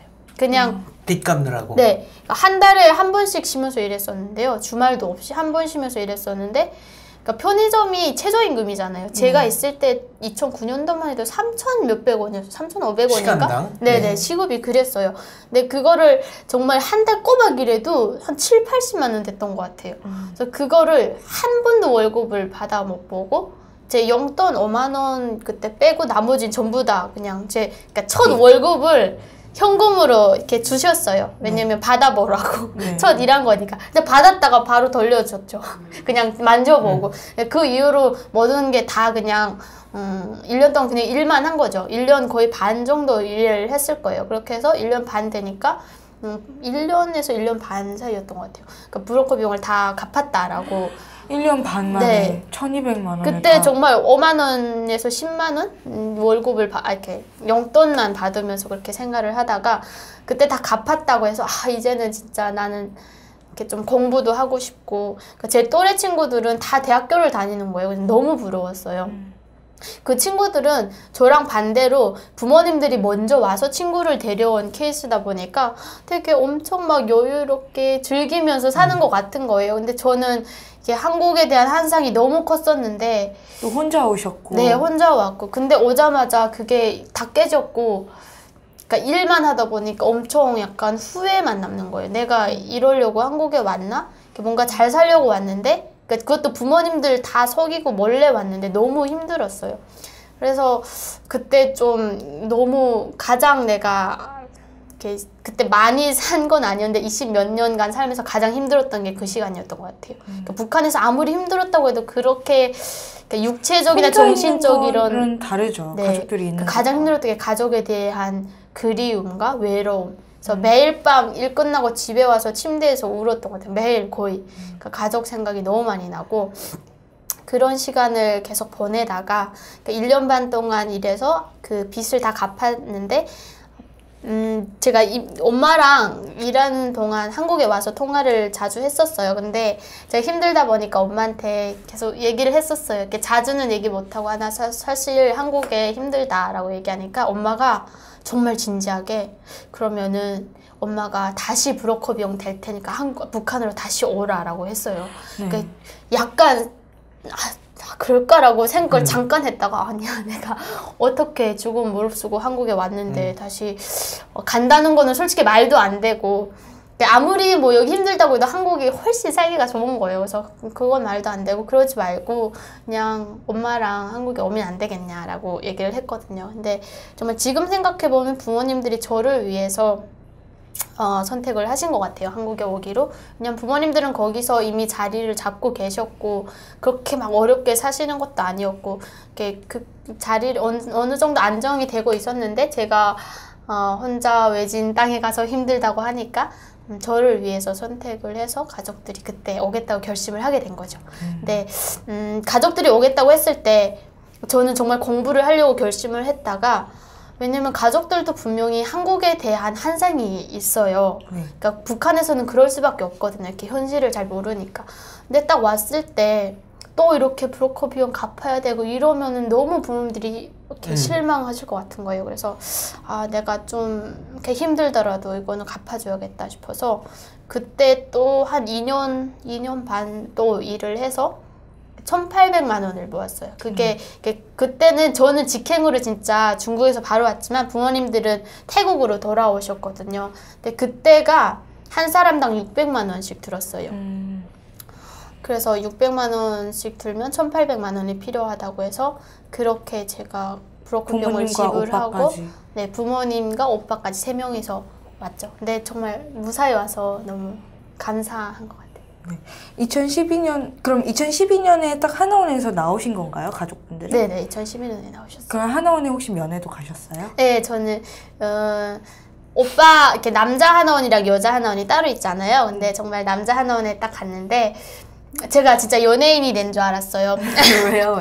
저는 거기 있는 분들은 그러니까 바로 와서 거기서 갇혀서 지내잖아요. 근데 저는 이렇게 한국에 온 지 한 몇 년 됐으니까 뭐 화장도 하고 예쁘게 딱 입고 갔는데 그리고 제가 예전에 제가 한국에서 찍었던 사진을 다 이렇게 뽑아서 보내줬었거든요. 근데 그 사진이 이미 하나원 안에서는 저 완전 연예인처럼 돌고 있었어요.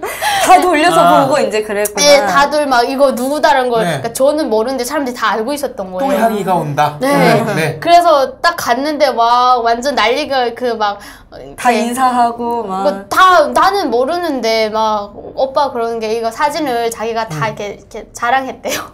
그래서 그 안에 남자들은 그러니까 사진은 좀 예쁘게 나오잖아요.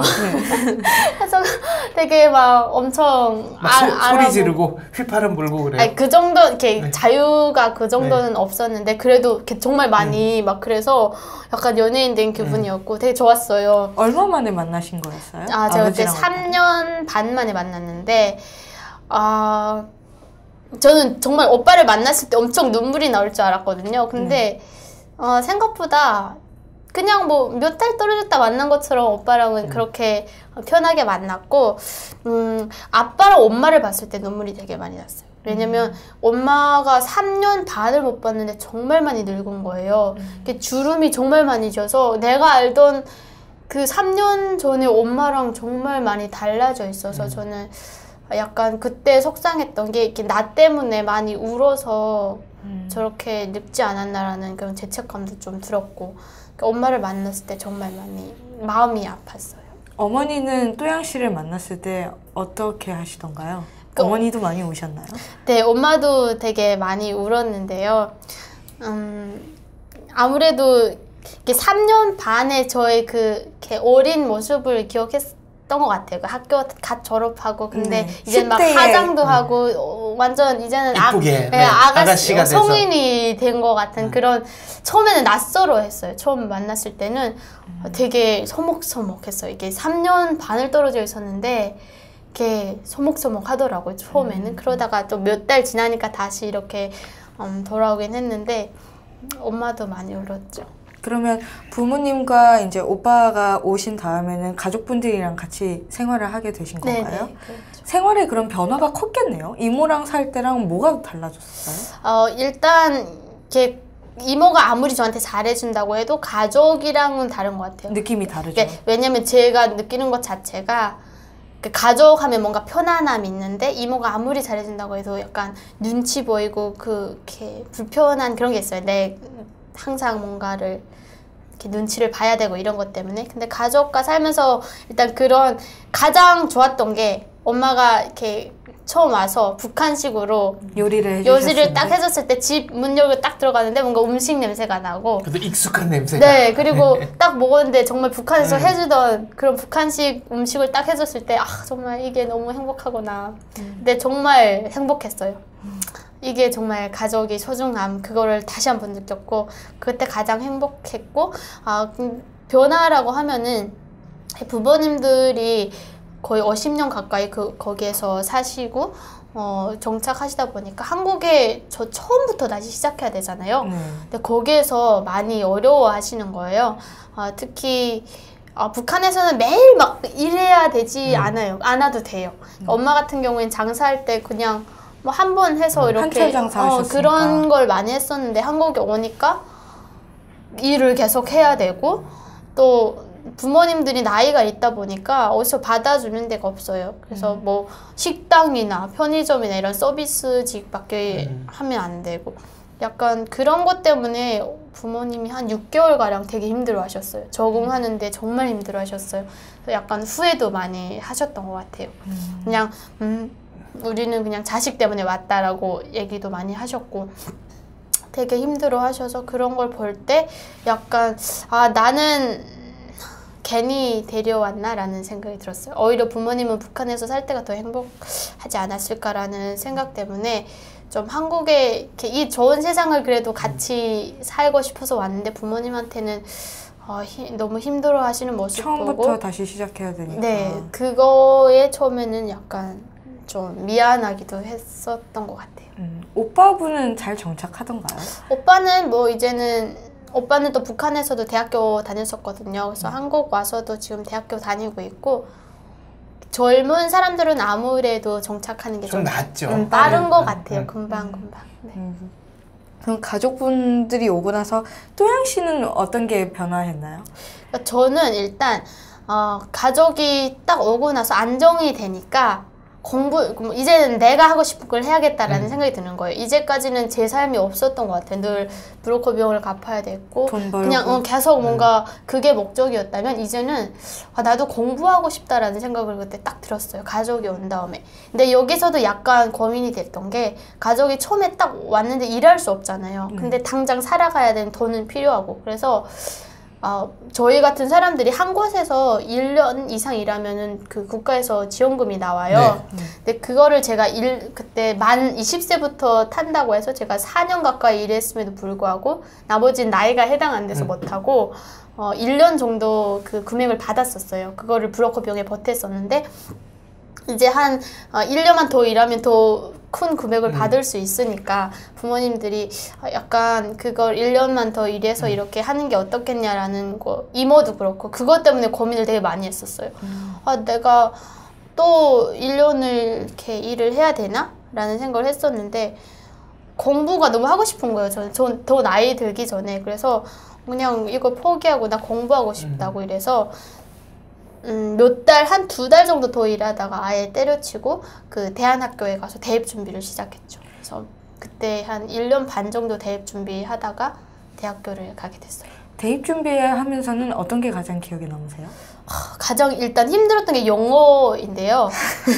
네. 북한에서는 영어를 배웠어요. 저희도 그 북한에서도 과목 중에 영어 과목이 있어요. 근데 제가 태어나서 영어를 쓸 거라는 상상도 못 했거든요. 북한에서. 내가 이걸 배워서 어디다 써먹어 이래서 약간 열심히 안 했던 것 같아요. 그냥 시험 볼 때만 그 시험 치기 위한 위주로만 공부했었고 이랬었는데 한국에 오니까 이렇게 완전 필수적으로 배워야 되는 걸로 돼버린 거예요. 그래서 북한에 있을 때 열심히 했을 걸 막 이런 그런 생각을 하면서 대안학교에 가서 영어를 집중적으로 공부를 했어요.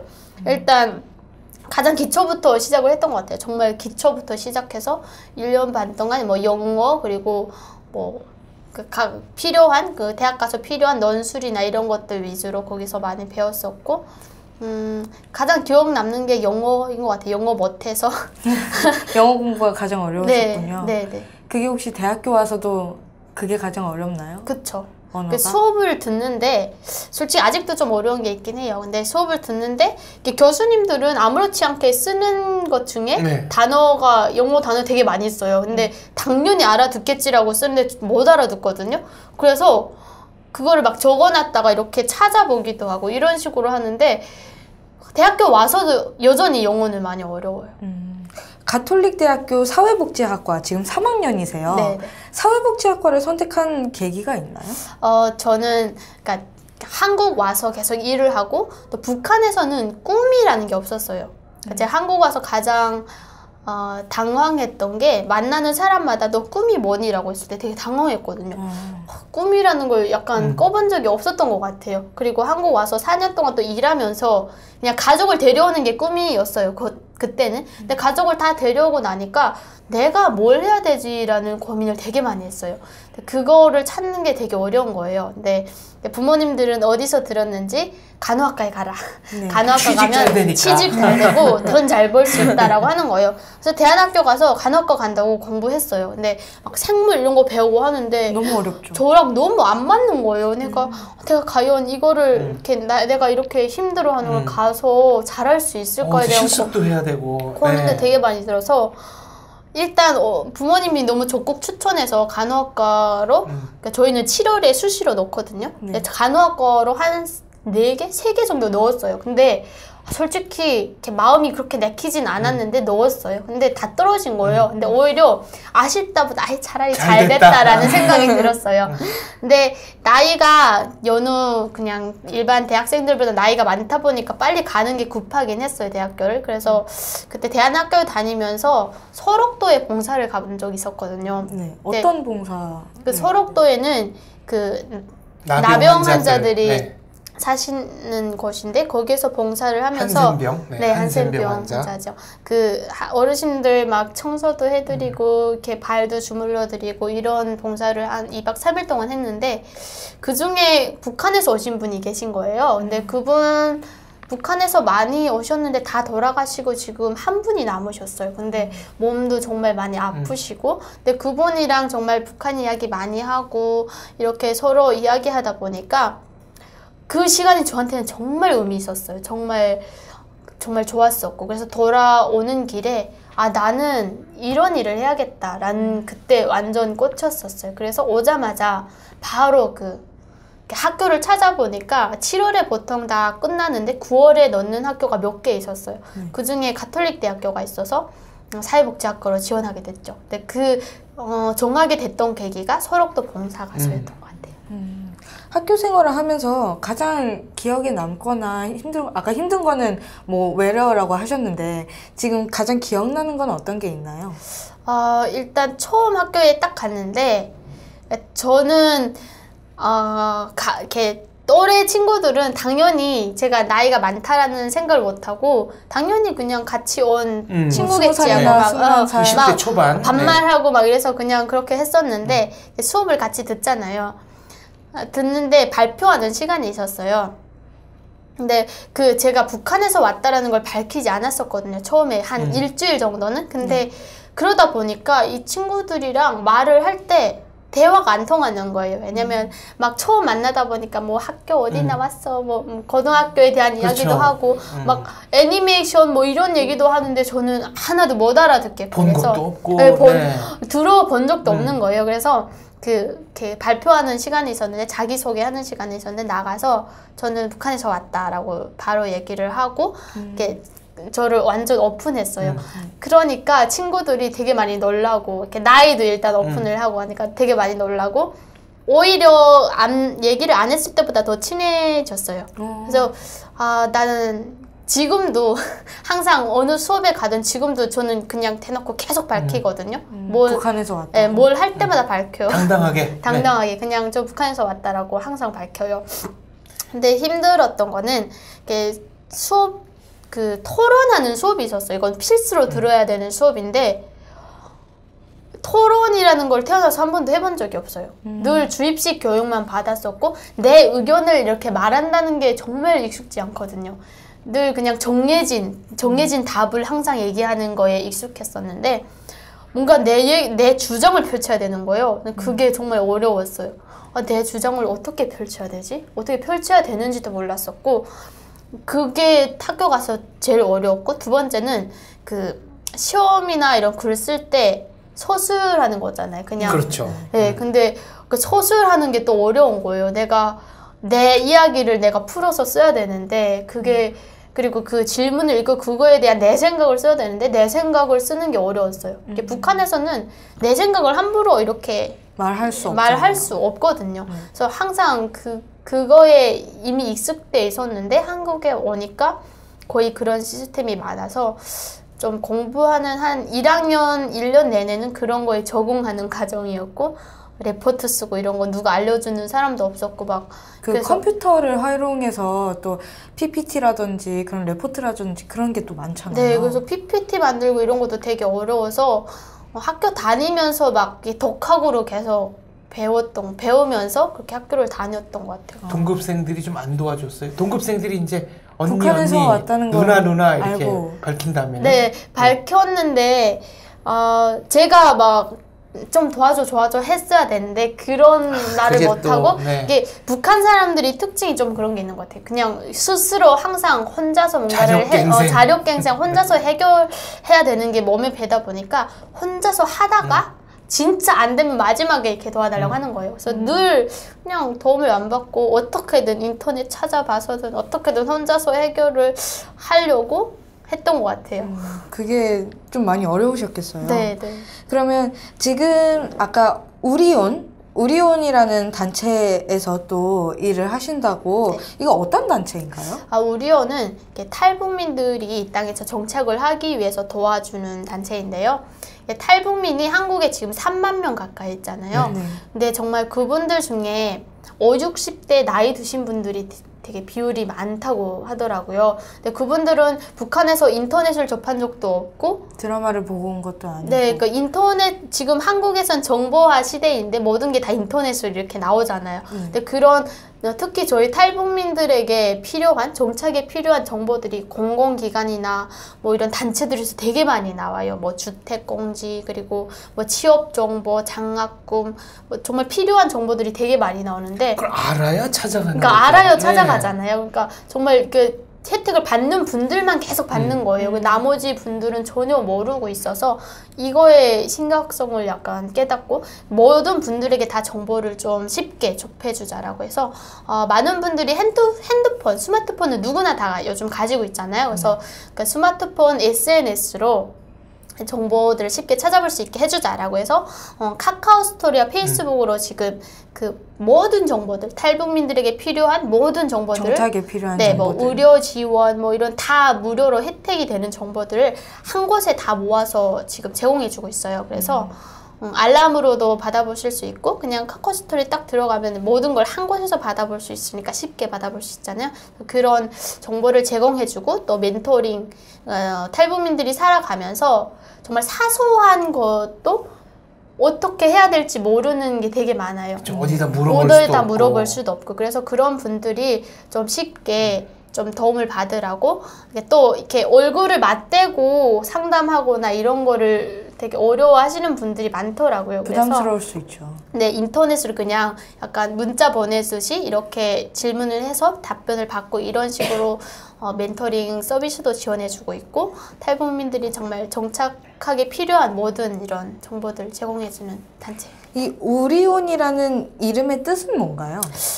이거는 저희 대표님이랑 저랑 맥도날드에서 네. 햄버거를 먹으면서 지었거든요.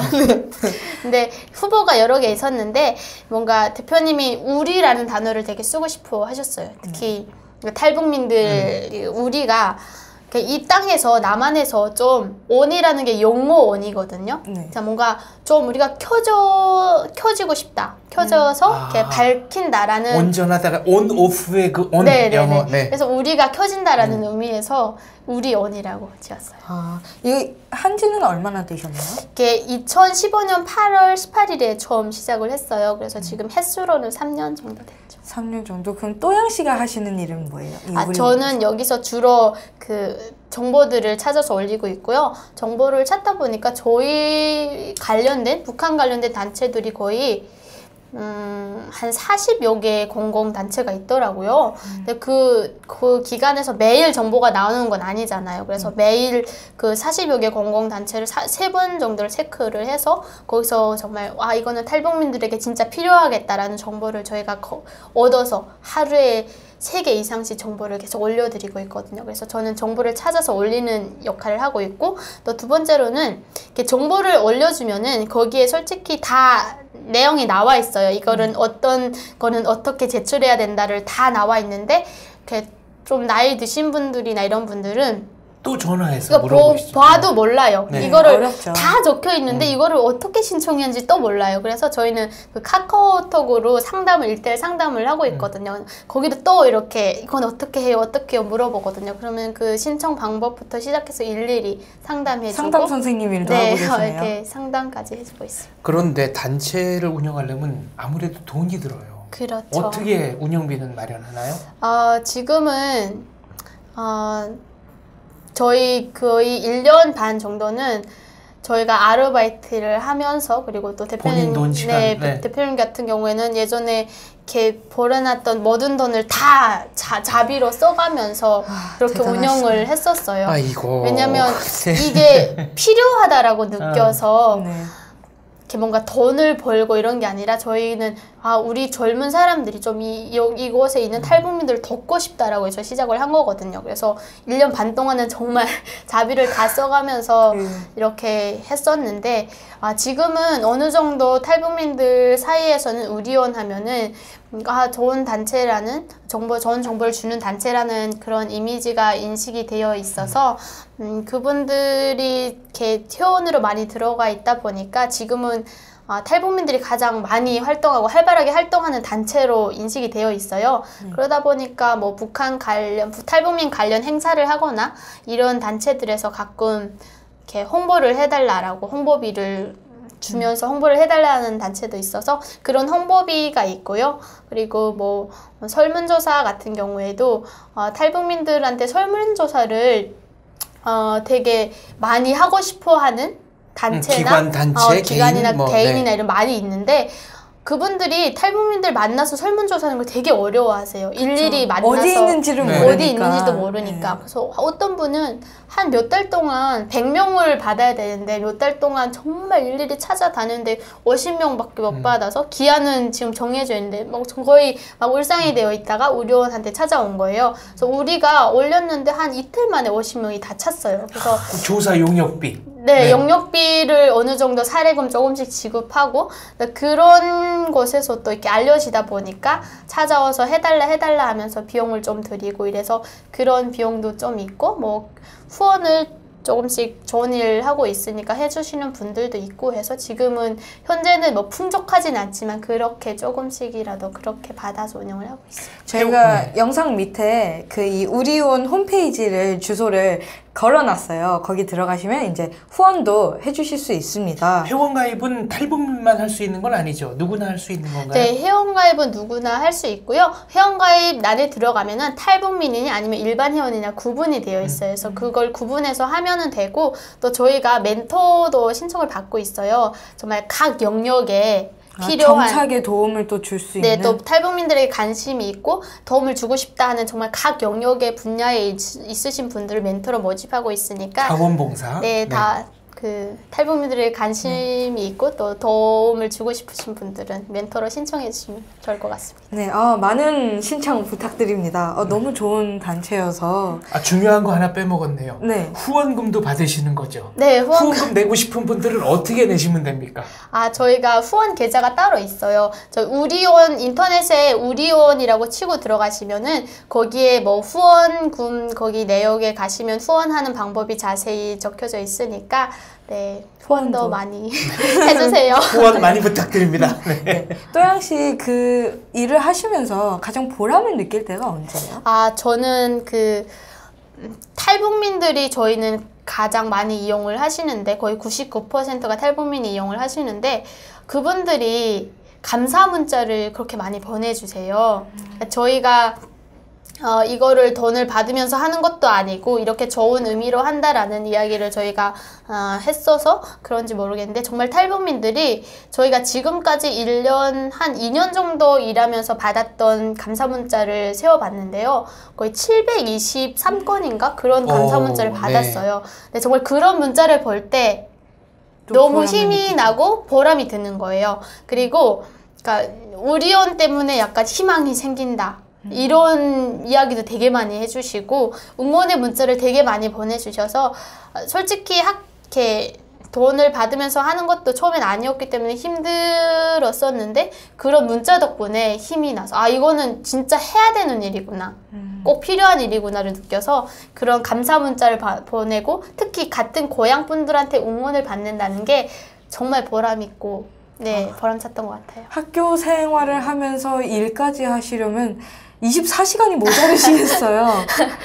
어떻게 생활하는데 힘들진 않으세요? 아직 젊어서 그런지 네, 아직은 괜찮습니다. 되게 재밌게 운동을 하고 대단합니다. 있어요. 그 외에도 지금 또향TV, 유튜브 또향TV 치시면 네 유튜브 채널을 운영하고 네. 계시죠? 개인 채널입니다. 네. 그거는 어떻게 시작하게 되신 건가요? 아, 그러니까 저는 솔직히 유튜브가 있다는 건 알았는데 유튜브에 뭔가 개인이 활동하고 이럴 수 있다라는 거를 몰랐어요. 그걸 불과 몇 달 전에 알았어요. 작년 말쯤에 알았는데 그냥 유튜브는 내가 노래를 들을 수 있는, 찾아서 들을 수 있는 곳으로만 활용을 했었어요. 그러다가 한 친구가 그 메이크업 하는 그 유튜브 영상을 하나 보내줘서 그거를 보다가 흥미를 갖게 된 거예요. 아, 이런 재밌는 게 많네? 그래서 찾아보다 보니까 정말 전 세계에서 다 활용할 수 있는 게 유튜브인 거예요. 네, 맞아요. 정말 유튜브의 매력을 그때 처음 알았어요. 아, 이런 것이 있구나. 그래서 나도 뭔가 북한에 대해서 알리고 싶다라는 생각을 그때 처음을 하게 됐고, 그래서 개인 채널을 하겠다라고 결심을 했었는데요. 이게 어찌 보면 내 얼굴이 나가는 거고, 용기가 필요한 거잖아요. 근데 저는 또 탈북민들 관련한 일을 하고 있고 그러다 보니까 정말 너무 북한에 대해서 모르시는 분들이 많다라는 걸 알았어요. 제가 그 예전에 통일교육 이런 것도 여러 곳 다녀봤었는데 정말 특히 젊은 친구들 같은 경우에는 너무 모르는 거예요. 그리고 관심도 없어요. 일단 관심이 맞아요. 없고 그리고 몰라요. 막 북한은 풀 먹고 살아요. 막 이런 분들도 되게 많고. 그래서 그런 너무 참 너무 모른다라는 생각에 물론 베나TV와 같이 또 여러 TV에서 많이 알리는 중요한 역할을 하고 있는데 저도 좀 알리고 싶었어요. 내 삶을 통해서 그리고 내 경험을 통해서 다양한 사람들의 경험을 통해서 이렇게 살고 있다. 그리고 북한도 이렇게 발전되어 가고 있다. 다양한 것들을 알리고 싶어서 시작을 하게 됐습니다. 지금 하신 지 한 3개월 정도 되셨죠? 네. 사실 이 또양TV 저도 이제 관련 영상이 떠서 뜨더라고요. 그래서 봤는데 막 탑 10, 탑 5 이런 식으로 이제 영상을 올리시잖아요. 네. 한국에 와서 신기했던 것 네. 탑10. 네. 뭐. 그래서 사실 20대인 제가 보기에는 되게 좋았어요. 일단 짧고 정리가 굉장히 명확하게 되어 있어서 보기 굉장히 좋더라고요. 강추합니다. 네. 하면서 어떤 게 가장 기억나나요? 이렇게 편집도 혼자서 다 하시는 거잖아요. 네, 제가 진짜 영상이라는 걸 전혀 관심도 없었고 몰랐어요. 근데 이렇게 찍고 하다 보니까 독학으로 제가 배워서 하거든요. 그게 처음. 되나요? 그러니까 유튜브로 처음 이렇게 관심을 가다 보니까 계속 보고 있어요. 정말 이 사람들은 어떻게 하나 연구도 많이 하고 계속 보다 보니까 그 유튜브 편집하는 프로그램도 자세하게 설명되는 게 있더라고요. 그래서 그 처음부터 컴퓨터 켜놓고 따라하면서 배웠어요. 그리고 포토샵도 전혀 할 줄 몰랐는데 이거 유튜브를 찍기 위해서 네. 이게 모든 걸 지금 조금씩 배워가고 있어요. 이제 막 학원도 등록하고 그래서 지금 막 배우면서 하고 있는데 일단 뭔가 배워간다는 게 저도 너무 재밌게 하고 있어요. 생각보다 힘들죠. 혼자서 매일 찍고 뭐 제가 꾸준히 또 한다는 게. 학교를 다니고 있고 또 우리원에서 매니저로 활동하고 있고 유튜브까지 하다 보면 솔직히 시간이 되게 많이 부족하거든요. 그래서 제 학교 지금 3학년이기 때문에 또 일이 또 해야 될 게 너무 많아요. 네. 막 과제도 엄청 많이 쌓여 있고 이제 곧 있으면 슬슬 실습도 해야 되고 논문 준비도 하셔야 네, 될 거고. 여러 가지 많은데 그래서 영상 촬영하는 거는 정말 저는 이렇게 정말 자주 하고 싶은데 이렇게 시간 날 때마다 쪼개서 촬영을 하고 편집을 해서 한 주에 지금 2개 정도씩 올리고 있어요. 네, 좀 더 많이 올리고 싶은데 지금은 여건상. 네, 여건상 그렇게 올리고 있어요. 영상 올리면서 이제 팬도 막 생기고 그러는 것 같던데 혹시 이렇게 보람을 느낄 때가 있나요? 또양TV를 하면서? 아직 뭐 구독자가 그렇게 많지 않아서 그런데 그래도 댓글 달아주시는 분들이 되게 응원해주시는 분들이 되게 많아요. 그리고 그러니까 한 번은 어떤 분이 제가 시작한 지 한 달 좀 넘었을 때인데 이렇게 저를 이렇게 스케치해서 그림 그려서 이렇게 보내주신 거예요. 근데 저는 되게 뿌듯한 거예요. 태어나서 처음 받아보는데 저를 약간 어찌 보면 팬이신 거잖아요. 제 영상을 보고 저를 그림 그려서 보내줬는데 저 그거를 진짜 프린터해서 이렇게 앞에 붙여놨어요. 너무 감동스러워서. 그리고 그분이 2개를 보내주셨어요. 다음에 또 하나 더 보내주셨는데 그런 때도 되게 감동스럽고 뭔가 응원의 문자, 댓글 달 때도 되게 엄청 좋았던 것 같아요. 네.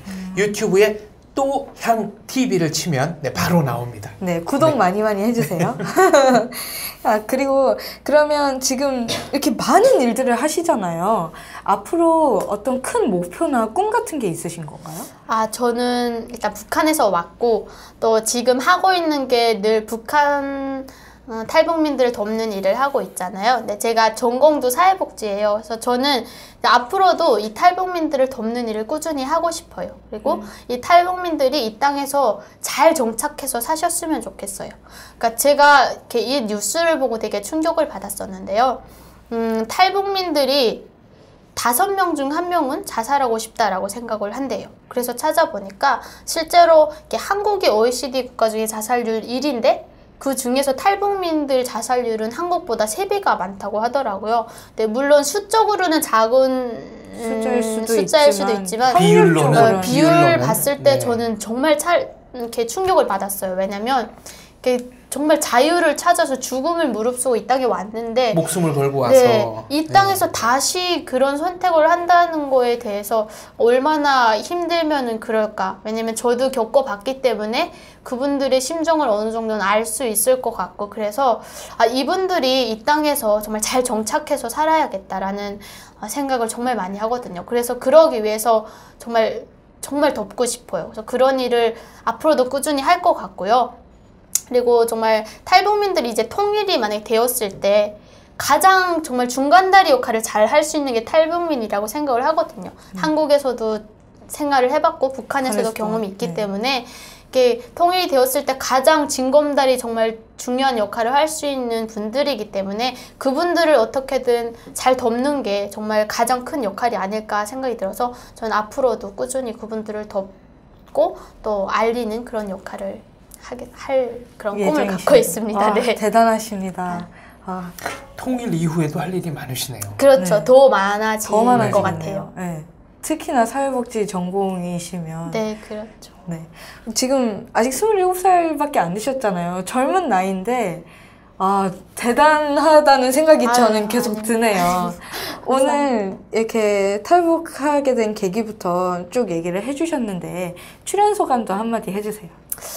저 베나TV를 평소에 되게 즐겨보고 있는 프로그램이었는데 또 제가 이 자리에 나와서 이렇게 이야기할 수 있다는 게 되게 영광인 것 같아요. 제가 여기 나올 거라는 생각을 못 했었거든요. 근데 이 자리에 나와서 제 삶을 나누고 또 제 정말 꿈을 나누고 제 이야기를 할 수 있다는 게 저는 정말 영광이고 감사해요. 이런 기회를 주셔서 정말 감사합니다. 아닙니다. 출연해 주셔서 저희가 더 감사하죠.